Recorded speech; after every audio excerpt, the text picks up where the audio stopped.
So the mother of murdered State Department staffer Sean Smith now saying that she's tired of being lied to by the administration.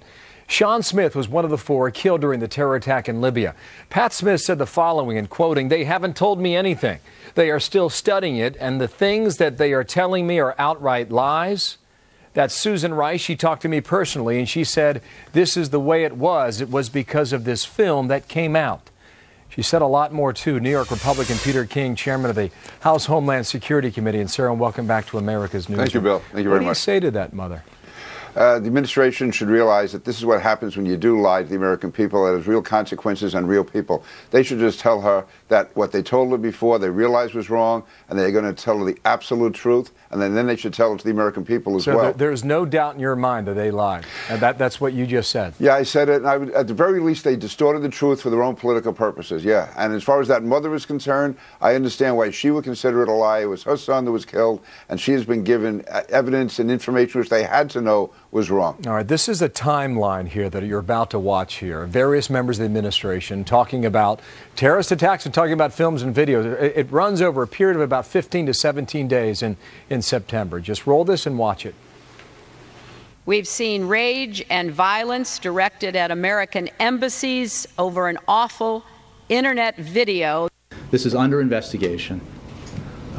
The unrest around the region has been in response to this video. We were not aware of any actionable intelligence indicating that an attack on the U.S. mission in Benghazi was planned or imminent. It was a spontaneous reaction to what had just transpired in Cairo as a consequence of the video.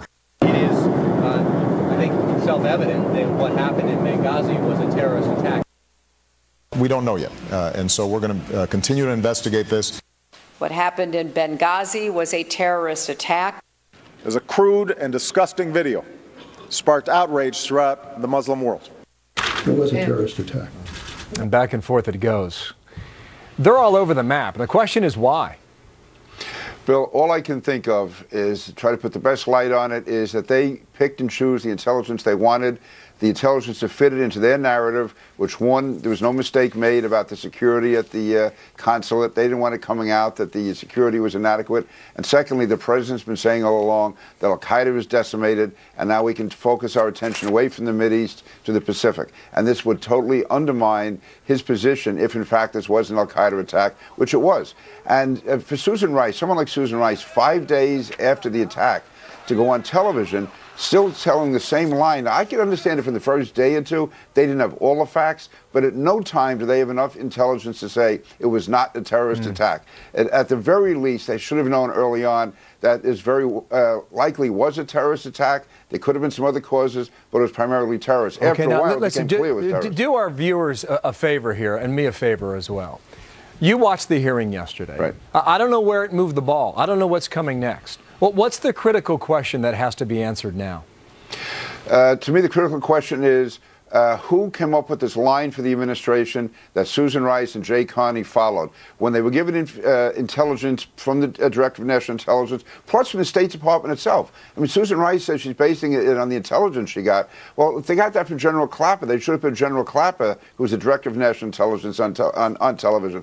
Fact is, she reports to the State Department. The State Department employees themselves have said there was no demonstration. Well, if that's the case, you need to talk to Susan Rice or Hillary Clinton or both. Absolutely. Certainly will that Susan happen? Rice, yes. I don't know if it happened before the election. It is going to happen. And I know that Chairman Issa has said that he does want to have Susan Rice in under oath.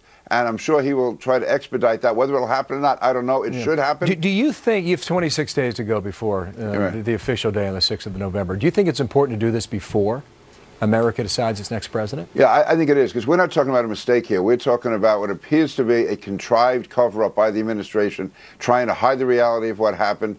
And in doing that, we have American lives were lost, and we saw with Sean Smith's mother, this has real human consequences. This isn't a political fight over how big the deficit is or anything like that. We're talking about American blood and guts right here. Yeah. Peter King, thank you for your time. Thank you, Bill. We'll await those answers whenever they come. Allison.